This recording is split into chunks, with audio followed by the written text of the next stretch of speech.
صلاح الدین ایوبی جیسے انسان کی اہمیت کو بخوبی جانتے ہوں گے، لیکن زیادہ تر لوگوں کی تعداد ایسی ہوگی کہ جو اس مہان شخص سے بھی واقف نہیں ہوں گے آج اس دنیا میں اپنے وجود کو باقی رکھا ہوا ہے۔ دوستو، فلسطین کے یروشلم میں موجود مسجد اقصیٰ، جسے ہم بیت المقدس کے نام سے بھی جانتے ہیں، وہ دنیا کی اکلوتی ایسی جگہ ہے کہ جس جگہ پر 3 دھرموں کے ماننے والے لوگ اپنا اپنا حق جتاتے ہیں۔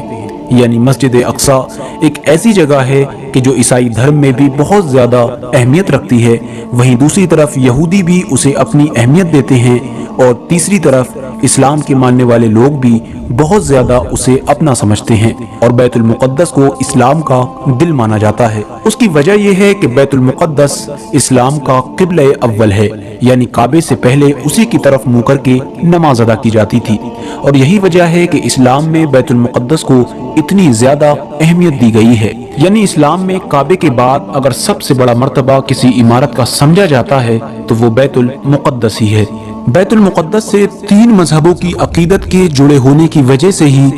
ہمیشہ سے ہی مسلمانوں، یہودیوں اور عیسائیوں کے درمیان اس پر اپنا حق جتانے کے لیے جنگیں ہوتی آئی ہیں، اور یہ کبھی یہودیوں کے ہاتھ میں رہا، کبھی عیسائیوں کے، تو کبھی مسلمانوں کے بھی ہاتھ میں آیا، لیکن افسوس آج یہ مسلمانوں کے ہاتھ سے تقریباً نکل چکا ہے۔ ایک ایسے ہی بہادر یودھا کے بارے میں کہ جس نے بیت المقدس کو فتح کیا تھا، اور اس شخص کو دنیا سلطان صلاح الدین ایوبی کے نام سے جانتی ہے۔ سب سے زیادہ حیرت کی بات یہ ہے کہ سلطان صلاح الدین ایوبی کو جتنی عزت کی نگاہوں سے مسلمان دیکھتے ہیں، اتنی ہی عزت کی نگاہوں سے غیر مذہب یعنی خاص طور سے عیسائی کے لوگ بھی دیکھتے ہیں۔ حالانکہ ہم سب لوگ بخوبی جانتے ہیں کہ سلطان صلاح الدین ایوبی نے بیت المقدس کو عیسائیوں سے ہی فتح کیا تھا، یعنی عیسائیوں سے چھینا تھا۔ صلاح الدین ایوبی کو عیسائی بھی بڑے ہی عزت کی نگاہ سے دیکھتے ہیں۔ کہ جو لوگ چینل پر نئے آئے ہیں تو چینل کو سبسکرائب کرتے ہوئے ساتھ ہی میں بیل آئیکن کو بھی دبا دیں، اور ہماری حوصلہ افزائی کے لیے ہماری ویڈیو کو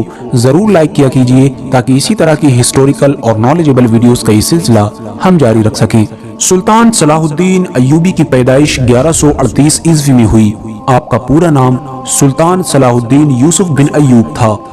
آپ کی سلطنت کو ایوبی سلطنت کے نام سے جانا جاتا ہے۔ آپ کی سپہ سالاری میں آپ کی فوج نے بہت سارے علاقوں کو فتح کیا، اور سب سے خاص بات یہ ہے کہ سلطان صلاح الدین ایوبی کو اسلام میں اس لیے بھی زیادہ اہمیت دی جاتی ہے کیونکہ یہ وہ مجاہد تھے کہ جنہوں نے اسلام میں کعبے کے بعد سب سے زیادہ اہمیت دی جانے والی عمارت یعنی بیت المقدس کو ظالم عیسائیوں کے ہاتھ سے چھین کر فتح کر لیا تھا،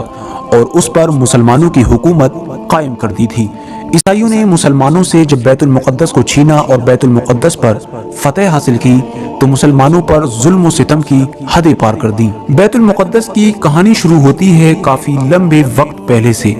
حضرت عمر فاروق اعظم کے دور میں مسلمانوں نے بیت المقدس کو فتح کر لیا تھا، اور اس کے بعد تقریباً 3 صدیوں سے زیادہ مسلمانوں کے پاس ہی اس کی باغ ڈور رہی۔ لیکن پھر اس کے بعد دھیرے دھیرے مسلمان کمزور پڑنے لگے، مسلمان چھوٹے چھوٹے فرقوں میں بڑھ گئے، جس کا نتیجہ یہ ہوا کہ اس وقت کی مسلم سلطنت جو کہ سلجوق سلطنت تھی وہ کمزور پڑ گئی، اور دھیرے دھیرے فلسطین، سیریا جیسے علاقوں پر عیسائیوں نے قبضہ کرنا شروع کر دیا، اور آخرکار 1099 میں عیسائیوں نے مسلمانوں سے بیت المقدس کو بھی چھین لیا۔ مسلمانوں کے ہاتھوں سے جب بیت المقدس نکل گیا اور وہاں پر عیسائی ظالموں کی حکومت ہو گئی تو پوری اسلامی دنیا میں ماتم کی لہر چھا گئی،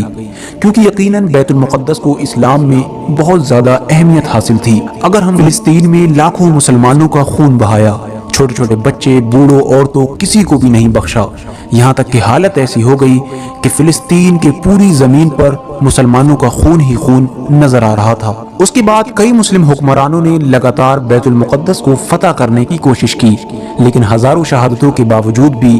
ہر حکمران ناکام رہا۔ اپنی زندگی کا ایک ہی مقصد بنا لیا تھا، اور وہ مقصد تھا بیت المقدس کو فتح کرنا۔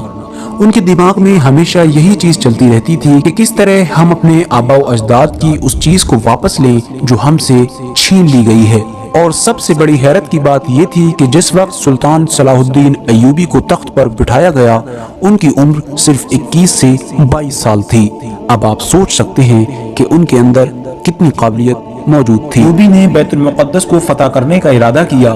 تو ان کے اس ارادے کی خبر بھی مسلم غداروں کے ذریعے سے مصر سے فلسطین پہنچ گئی۔ لہٰذا بیت المقدس کی جب عیسائی حکومت کو یہ پتہ چلا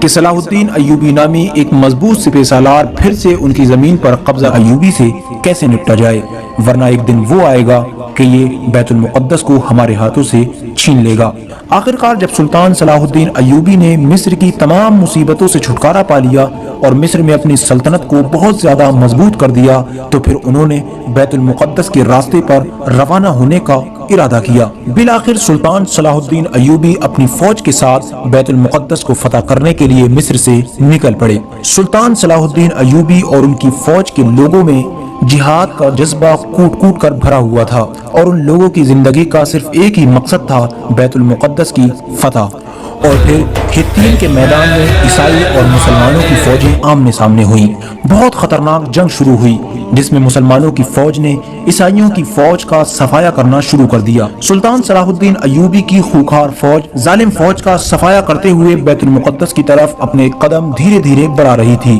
اور خود سلطان صلاح الدین ایوبی اپنی فوج کا جوش بڑھانے کے لیے اپنی فوج کے درمیان میں آ کر عیسائیوں کے ساتھ جنگ کر رہے تھے۔ ہزاروں ظالم فوجیوں کو قتل کر دیا گیا اور ہزاروں عیسائی سپاہیوں کو گرفتار کر لیا گیا۔ سلطان صلاح الدین ایوبی نے اپنے گھوڑے کی رفتار بڑھائی اور بیت المقدس پر اسلام کا جھنڈا بلند کر دیا، اور اسی دن سے مسیحی حکومت کا وہاں سے خاتمہ ہو گیا اور مسلمانوں کی حکومت قائم ہو گئی۔ سلطان صلاح الدین ایوبی اپنی پوری عظیم فوج کے ساتھ پوری شان و شوکت کے ساتھ بیت المقدس میں داخل ہوئے۔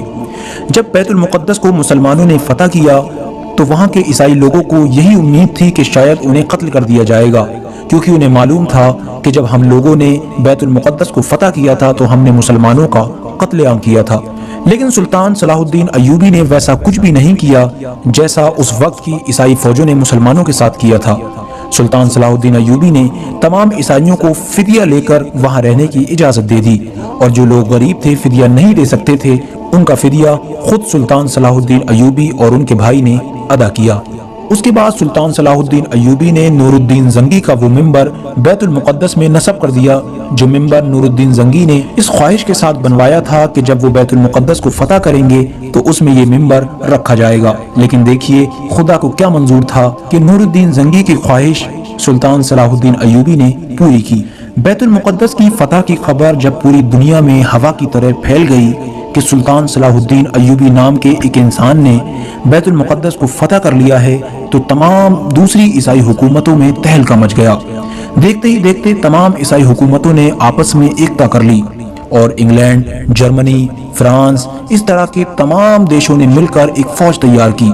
انگلینڈ کا بادشاہ رچرڈ اور فرانس کا بادشاہ فلپ اپنی فوجوں کو لے کر فلسطین کی طرف روانہ ہوئے۔ عیسائیوں کی اس پوری فوج کی تعداد تقریباً 6 لاکھ تھی، وہیں سلطان صلاح الدین ایوبی کی فوج کی تعداد کچھ ہزاروں میں ہی تھی، لیکن اس کے باوجود بھی مسلسل سلطان صلاح الدین ایوبی تقریباً 3 سے 4 سال تک لگاتار اس فوج کا مقابلہ کرتے رہے۔ آخرکار عیسائی فوجوں کو یہ لگنے لگا کہ انہیں اب کچھ ہاتھ نہیں آنے والا ہے، تو انہوں نے سلطان صلاح الدین ایوبی سے صلح کر کے واپس جانے کا ارادہ کر لیا، اور آخرکار اس طرح سے سلطان صلاح الدین ایوبی نے پوری دنیا میں یہ ثابت کیا کہ وہ اپنے دور کے سب سے مضبوط، سب سے بہادر اور سب سے ہوشیار سپہ سالار